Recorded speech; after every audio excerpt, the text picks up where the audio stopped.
여러분, 사람들은 누구나 미래의 일에 관심이 많고 내 앞에 어떤 길이 가장 좋은 길일까 늘 생각하고 또 고민이 많습니다. 인생은 정말 선택의 연속이잖아요. 그래서 우리가 어떤 것을 선택하면 그 선택이 또 다른 선택으로 또 다른 선택으로 이어져 앞으로 어떤 길로 연결될지 모르기 때문에 잘 선택을 해야 될 것 같아요. 그리고 우리 신자들은 특별히 마음속에 하나님이 나를 향해서 가지고 계신 이런 뜻이 있지 않을까, 어떻게 사는 것이 혹은 어떤 일을 어떻게 선택하는 것이 하나님의 뜻일까 하는 생각을 늘 마음에 품고 살아갑니다. 그래서 저도 기도할 때 늘 하는 말이, 주님, 어떻게 해야 될지 모르겠습니다. 주님 좀 알려주세요. 저는 어떻게 해야 될지 모르겠습니다. 이런 기도를 늘 많이 하는데요. 그래서 새해가 되면 사람들은 점을 보기도 하고, 신앙인들도 또 때로는 소위 영성이 좋다는 사람들에게 찾아가서 기도를 받거나 또 기도하면서 미래에 대해 알거나 또 중요한 일의 결정에 대해 조언을 구하려 할 때도 있습니다. 여러분, 지금 사도 바울은 중요한 기로에 서 있는데요. 바울이 이방에서 아주 오랫동안 선교의 사역을 다 마치고 이제 예루살렘으로 돌아가려고 하고 있습니다. 근데 예루살렘에 돌아가는 일은 바울에게 굉장히 어려운 일이었어요. 왜냐하면 이 예루살렘에는 바울을 미워하는 사람들이 대단히 많았기 때문입니다. 예루살렘의 신자들 중에도 바울을 오해하는 사람들이 많이 있었고요. 그리고 신자가 아닌 유대인들은 아주 많은 사람들이 바울을 미워했어요. 바울이 이방에 나가서 유대인으로서는 받을 수 없는 복음을 증거하고 또 사람들에게 잘못된 가르침을 한다고 생각해서 바울이 들어오기만 하면 저 사람을 죽여버리겠다고 결심한 사람들이 굉장히 많이 있었습니다. 저 같으면 이런 상황에 예루살렘에 안 갈 것 같은데 바울은 예루살렘으로 가겠다고 결심을 합니다. 그래서 예루살렘으로 돌아가는 길에 먼저는 우리가 오늘 읽지 않은 본문이지만 21장 4절에 보면 두로라는 곳에서 제자들이 성령의 감동을 받아서 예루살렘에 들어가지 마시라고 권해요.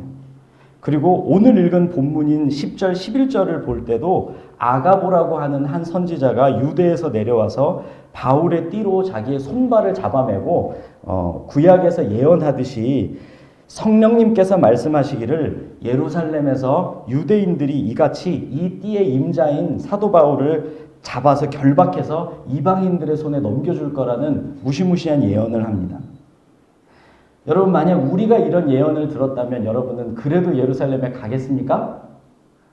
가실 거예요? 안 가실 거예요? 저도 100% 못 갈 것 같거든요. 그리고 이 예언은 그냥 사람의 생각이 아니었고 이 예언은 나중에 진실로 판명이 되죠. 그런데 이 예언이 진실이라고 해도 예루살렘에 가야 할지 말아야 할지를 성령님께서 사도 바울이 아니라 다른 사람들에게 결정하게 해주셨던 것은 아니었습니다.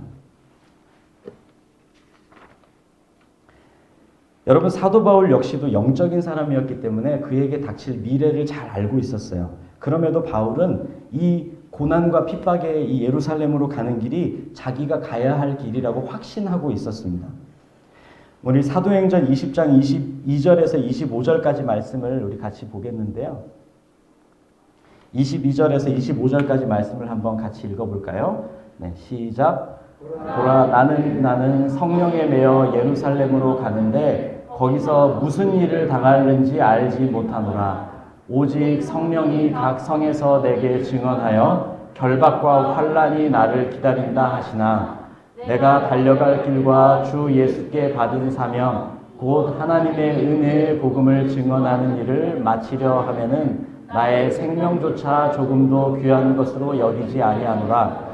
보라, 내가 여러분 중에 왕래하며 하나님 나라를 전파하였으나 이제는 여러분이 다 내 얼굴을 다시 보지 못할 줄 아노라.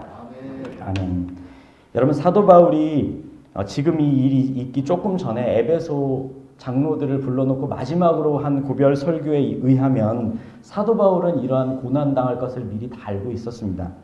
사도 바울은 자신이 성령님께 매여서 지금 예루살렘으로 올라가고 있다고 이야기하고 있고, 그리고 자신이 결박과 환난이 자기를 기다리고 있다는 것을 바울이 어느 성에 가든지 하나님께서 계속해서 너에게 결박과 환난이 예루살렘에 가면 기다리고 있다는 것을 미리 말씀해 줬다고 얘기하고 있습니다.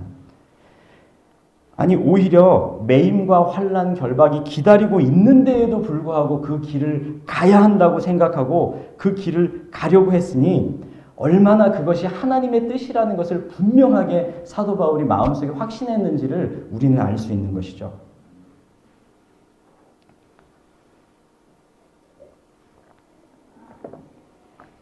여러분, 그러면 제자들과 아가보 선지자는 왜 사도 바울을 말렸을까요? 그것은 성령께서 미래에 일어날 일을 이들에게 보여주신 것은 맞지만 그 일을 해석하는 데 있어서는 인간적인 생각이 들어갔던 거예요. 그들이 생각하기에 기도하면 바울이 이렇게 고난받고 묶이는 것이 자기들에게 보이거든요. 그러니까 바울이 이렇게 고난을 받고 묶이고 이방인들에게 넘겨지는 상황이 올 텐데 이럼에도 불구하고 하나님의 뜻이 과연 바울이 예루살렘에 가는 것일까? 이렇게 자기들이 생각했던 거예요. 그리고 사도 바울을 말렸던 거죠. 그렇지만 바울은 이 모든 고난에도 불구하고 그 모든 예언에도 불구하고 예루살렘에 가는 것이 하나님의 뜻이라고 확신했습니다.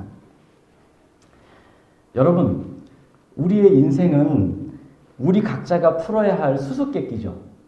하나님께서 우리들에게 주신 수수께끼예요.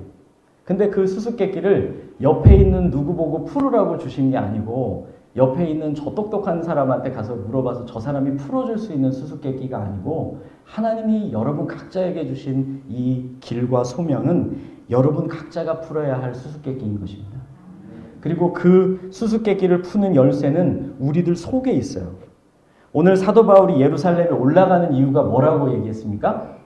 나는 성령께 매여 올라가노라. 여러분, 인생은 우리 주변의 압력이나 사람들의 기대나 혹은 목회자라고 할지라도 혹은 영적인 누군가의 인도에 의해서가 아니고 내적인 하나님의 부르심, 내적인 성령님의 인도하심에 따라서 살아가야 하는 것입니다. 여러분, 하나님께서는 여러분과 저를 다 각자 다르게 만드셨죠. 여러분, 우리가 다 다르게 하나님 만드셨잖아요. 그 다 다른 기질 위에 여러분과 제가 다 각자 다른 환경과 경험을 통해 우리가 다 다르게 빚어졌죠. 그리고 그 위에 성령님께서 각자 다 다른 내적인 성령의 인도하심을 통해 우리는 다 각자 다른 길을 가게 되는 것입니다. 그래서 우리가 인생의 길을 찾으려 하거나 우리가 어떤 선택을 하려 할 때 가장 중요한 것은 우리를 향한 내적인 하나님의 음성을 듣고 깨닫는 일입니다. 그런데 여기에는 어떤 특별한 방법, 어떤 특별한 비법이 있는 건 아니에요. 기도하고 인도를 구하고 고민하고 생각하는 거죠.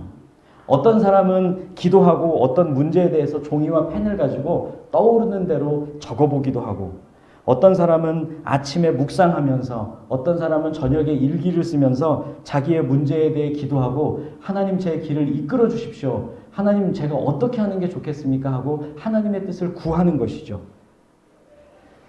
물론 우리의 생각을 성령님의 뜻으로 오해할 수도 있습니다.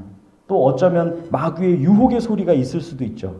무턱대고 믿고 그냥 떠오르는 생각이 다 성령의 음성이라고 확신할 수 없지만 성령님께서 우리 속에 내주하시는 것을 여러분과 저는 믿어야 합니다.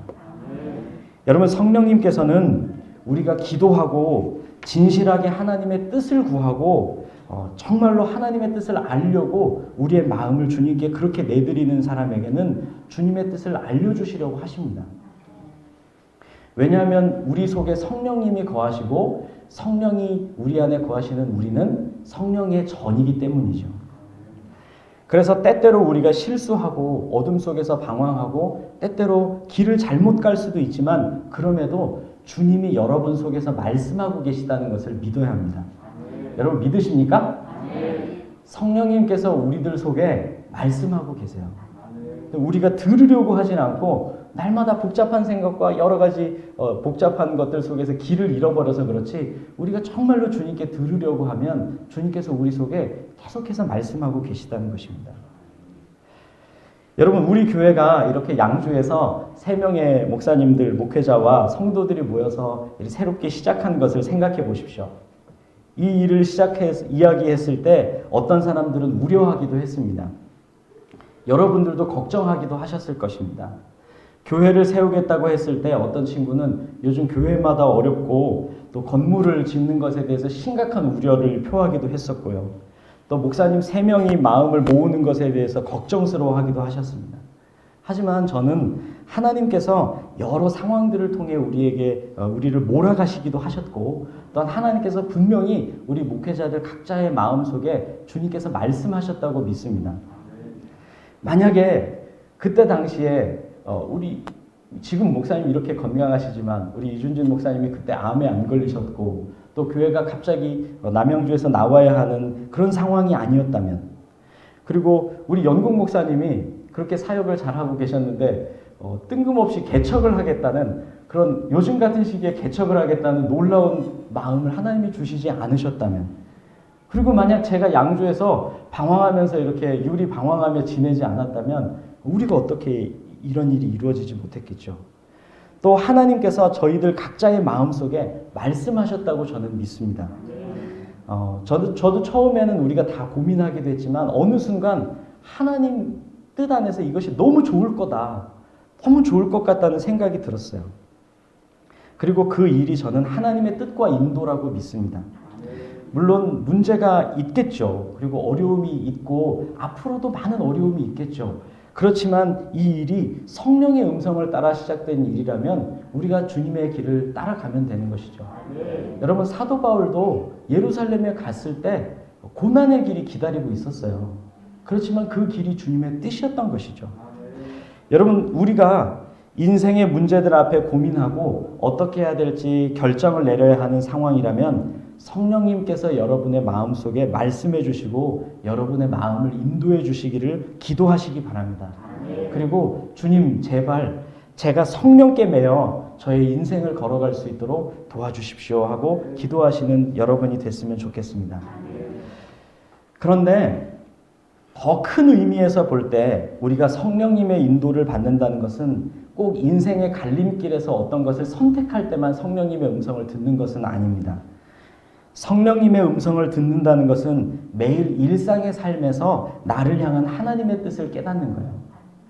누구를 향하냐면 우리 교회를 향한이 아니고 이 세상을 향한이 아니고 여러분 개인을 향한 하나님의 뜻을 깨닫는 것입니다.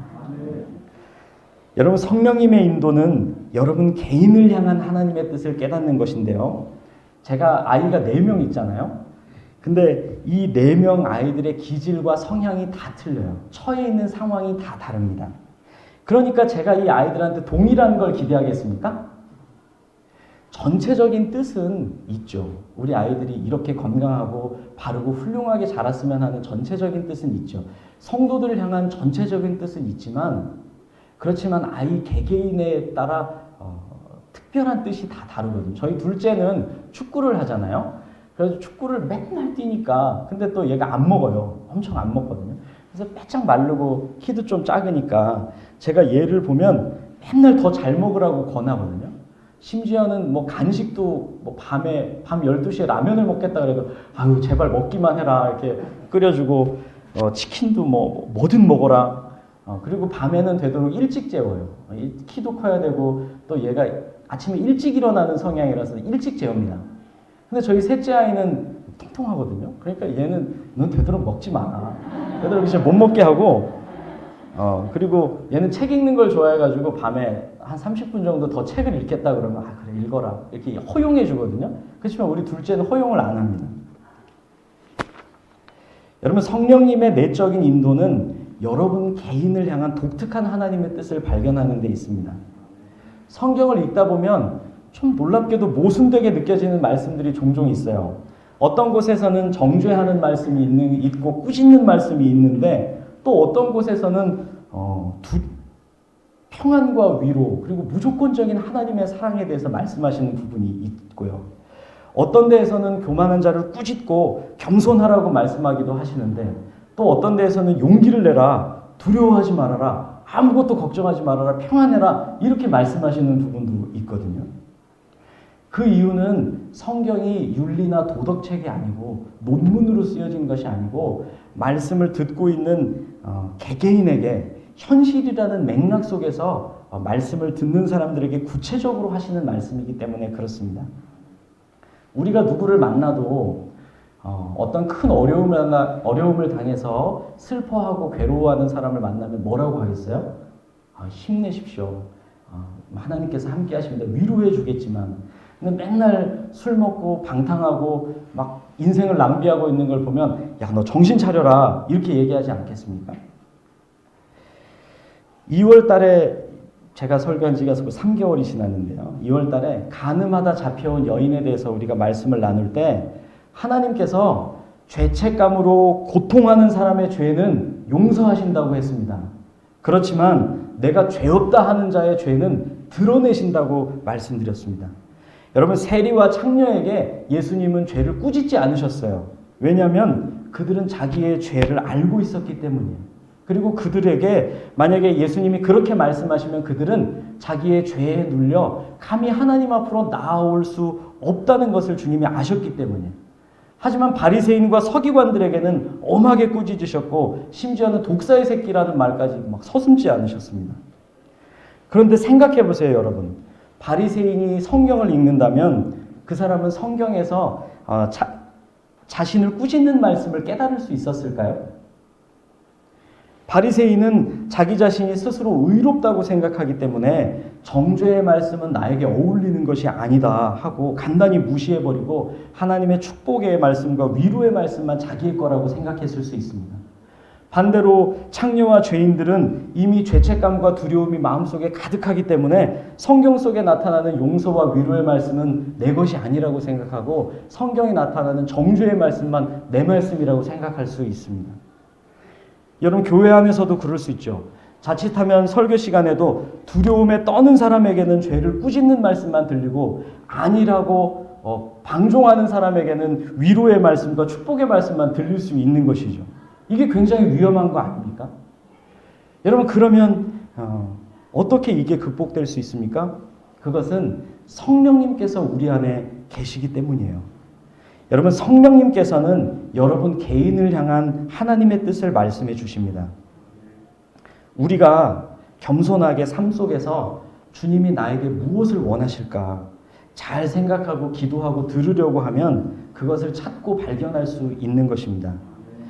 때로는 우리의 마음속에 깨달음으로, 또 때로는 감동으로, 때로는 찔림으로, 때로는 간절한 소원으로 내가 이렇게 해야 되겠구나. 주님이 나에게 이런 것을 원하시는구나. 내가 이렇게 순종해야 되겠구나 하고 주님께서, 성령께서 우리 속에 말씀해 주시는 것입니다. 여러분, 성령님의 음성은 여러분을 정죄하는 율법의 목소리가 아닙니다. 성령님의 음성은 여러분을 회복하기 위한 주님의 음성입니다. 제가 저희 아이들을 볼 때 이 아이가 건강하고 행복하고 마음이 따뜻하고 훌륭한 아이가 되기를 바라지, 제가 몇 시에 자고 몇 시에 일어나고 TV는 얼마만큼 보고 게임은 얼마만큼 하고 정확히 몇 시간 공부하고 칼같이 학원 안 빠지기를 바라는 게 아니잖아요. 그것은 이 뒤에 앞에 말씀드린 것을 이루기 위한 방법일 뿐이지 않습니까? 근데 가끔 우리는 성령님의 음성, 하나님의 뜻이라고 하면 그렇게 우리를 비판하고 판단하는 법으로만 생각하는 경향이 있어요. 근데 이것은 도덕주의지 율법이 복음이 아닙니다. 하나님의 뜻은 여러분이 하나님의 자녀답게 회복되는 것입니다. 믿으십니까? 우리가 하나님의 자녀처럼 자유롭고 행복하고 건강하고 사랑이 많고 그리고 평안한 사람이 되는 것이지, 우리가 율법에 매여 무겁게 되고 옴짝달싹 못하는 사람이 되려고 하는 것이 아닙니다. 여러분, 그래서 우리가 성령님께 귀를 기울이고 기도하면 성령님은 우리가 어떤 상태인지를 깨닫게 해주시려고 알려주실 것입니다. 우리가 잘못하는 게 있으면 네가 이거를 잘못하고 있구나. 우리가 너무 긴장해 있으면 네가 너무 긴장해 있구나. 네가 너무 부담을 느끼고 있구나. 아니면 네가 지금 너무 욕심을 부리고 있구나. 네가 너무 과한 생각을 하고 있구나. 혹은 너 너무 생각이 없구나. 너 지금 누구를 미워하고 마음에 큰 짐을 지고 있구나. 네가 지금 허무한 생각을 하고 있구나 하는 것을 우리가 기도하고 주님 앞에 주님의 음성을 들으려고 하면 그런 것을 우리 마음에 깨닫게 해주실 것입니다. 우리가 들으려고 해야 되는 것이죠. 여러분, 우리는 하나님의 뜻을 너무 어려운 것으로 생각하고 우리가 미치지 못할 큰 일로만 생각하는 경향이 있어요. 그래서 늘 우리가 하나님의 뜻대로 살지 못한다고 고백하고 아무리 해도 밑 빠진 독에 물 붓는 것처럼 하나님의 요구를 만족할 수 없는 것 같은 기분이 들 때도 있습니다. 여러분, 사실 주님이 우리한테 바라시는 것은 엄청 크고 높은 것이 맞죠. 심지어 부족한 죄인인 저도 저희 아이들이, 여러분, 우리가 부모지만 부모도 우리 아이가 자기보다 나은 사람이 되길 원합니까? 못한 사람이 되길 원합니까? 나은 사람이 되길 원하잖아요. 죄인인 인간 부모도 우리 아이에게 그런 기대를 하잖아요. 물론 이 아이를 있는 그대로 사랑하지만 얘가 진짜 좋은 사람이 됐으면 좋겠다고 생각한다면 하나님 우리 아버지께서도 얼마나 더 그러시겠습니까? 얼마나 우리에게 더 하나님 자녀다운 모습을 기대하시겠습니까? 우리가 점점 성화돼서 천국에서 맞이하게 될 완전한 우리의 모습은 얼마나 훌륭하고 얼마나 위대하고 정말 아름다운 모습이겠습니까? 그래서 그 완성된 모습을 생각하면 우리가 미치지 못할 모습이 맞아요. 우리가 늘 어떻게 거기에 늘 못 미치죠. 그리고 우리 마음속에 그 완성될 모습을 늘 생각하고 마음에 품고 살아가야 하는 것도 맞습니다. 하지만 여러분, 오늘 여러분에게 말씀하시는 성령의 음성은 우리가 완성해야 할 그 모습은 아닐 수 있어요. 왜냐하면 오늘 우리에게 말씀하시는 성령님의 인도는 우리의 현실의 수준을 뛰어넘는 엄청난 것들이 아니기 때문입니다. 우리 반석이 초등학교 1학년 아이한테 어른처럼 되라고 완성된 모습을 걔한테 요구하지 않잖아요. 물론 걔를 향한 나의 뜻은 이렇게 큰 것이지만 지금 걔가 순종할 수 있는 것에 대해서 제가 이렇게 이야기해주고 거기에 대해서 제가 그 아이에게 가지고 있는 뜻을 이야기하잖아요. 여러분, 하나님이 우리를 향해 가지고 계신 뜻은, 지금 나를 향한 뜻은 인류를 위해서 목숨을 희생하라는 것이 아니고 자주 만나는 누구에게 쟤만 보면 짜증이 나 하는 그 사람에게 짜증을 조금 덜 내는 것일 수도 있고, 아니면 만나는 사람, 제가 진료를 보고 환자가 돌아갈 때 가끔 신경질 나면 마음속으로 욕할 때가 있거든요. 그 욕하는 그걸로 하지 말라는 것이 하나님의 뜻일 수 있죠. 아무리 이상향이 높아도 걸음마도 못하는 아이에게 달리기를 시키지는 않듯이 성령님의 인도는 그런 것입니다. 우리가 해야 될 것은 이 이상향 끝을 보고 늘 여기에 미치지 못한다고 좌절하는 것이 아니고 지금 우리에게 말씀하시는 성령님의 음성에 순종을 하는 것이죠. 여러분, 제가 개업을 하고 나서 마음속에 늘 불편한 마음이 있었다고 말씀드린 적이 있죠. 제가 내가 의료 선교를 하겠다고 의사가 됐는데 야, 이거 돈만 벌고 있구나. 내가 이러려고 개업을 했나 하는 생각 때문에 늘 괴로웠어요. 야, 이거 빨리 그만둬야 되나? 빨리 이제 5년 됐는데 언제 그만둬? 제가 저희 아이들한테도 야, 아빠 이제 빨리 은퇴할 거야. 이렇게 이 얘기를 늘 입에 달고 살았거든요. 근데 그런 고상한 생각으로 제 마음을 아무리 괴롭혀도 그 고상한 생각이 마치 제가 이상이 높은 사람인 것처럼 그런 착각에 빠지게 할 수는 있지만 실상은 그것이 하나님의 뜻이 아닌 것인 것을 깨달았습니다. 왜냐하면 나중에 때가 되면 주님이 인도에 가시면 우리는 얼마든지 주님의 길로 갈 것이지만 지금 현실로 여기 내가 뿌리 받고 개업을 해서 있으면 여기 현실에서 주님의 뜻을 깨닫고 순종하는 것이 하나님의 뜻인 것이죠. 지금 현실에서 순종할 수 없는 막연한 이상향을 가지고 거기에 미치지 못한다고 괴로워하는 것은 성령의 음성이 아닙니다. 지난번에 제가 어떤 집사님 신방을 갔었는데 우리 집사님께서 내가 마음은 안 그런데 우리 배우자한테 함부로 말하거나 소중하게 대하지 못할 때가 있어요. 그게 마음에 찔리고 잘해야겠다는 마음이 든다고 그러셨어요. 그 깨달음, 그것이 바로 성령의 음성이죠. 집사님을 향한 하나님의 뜻이죠. 그러면 우리가 이런 깨달음을 하나님의 말씀처럼 소중하게 받고 순종해야 돼요. 왜냐하면 그게 바로 성령의 음성이기 때문입니다. 저도 환자들을 좀 더 사랑하고 잘 대해줘야겠다고 막연하게만 생각했는데 어느 날 이런 마음이 들었어요. 제가 요양원에 진료를 가면 특별히 어떤 문제가 있는 사람을 이렇게 봐주지만 별 문제가 없다 그러면 환자를 안 보고 그냥 쑥 그냥 집에 가거든요. 맨날 그러니까 내가 너무하다. 그래서 의미가 있든지 없든지 잠깐이라도 한 바퀴 이렇게 돌면서 어르신들 좀 보고 나와야겠다는 생각이 들었어요. 그리고 잘은 못하지만 조금이라도 더 낫게 하려고 조금 진짜 조금 순종하기로 했습니다. 여러분 이런 것들은 진짜 작은 거거든요. 근데 주님이 우리에게 말씀하시는 것도 이런 작은 거예요. 그게 너무 크다면 그게 오히려 하나님의 뜻이 아닐 수도 있습니다. 주님이 우리 속에 말씀하시는 작은 것들, 우리가 할 수 있을 만한 것들, 왜냐하면 주님이 우리 수준을 아시기 때문에 한 걸음 한 걸음 우리를 인도해 나가시기 때문입니다. 여러분 100가지 고상한 생각을 많이 하는 것보다 한 가지 현실에서 순종하고 한 가지 현실에서 우리의 잘못된 것을 고치거나 우리가 조금 더 나은 것대로 만약에 실천할 수 있다면, 우리의 의지를 발휘해서 실천할 수 있다면 그것이 성령의 음성을 듣는 삶이고 그것이 성령께 순종하는 삶이 되는 것입니다. 여러분 하나님께서 여러분에게 무엇이라고 말씀하십니까? 요즘 하나님께서 나한테 뭐라고 말씀하시나? 성령님께서 내 마음속에 뭐라고 말씀하시나?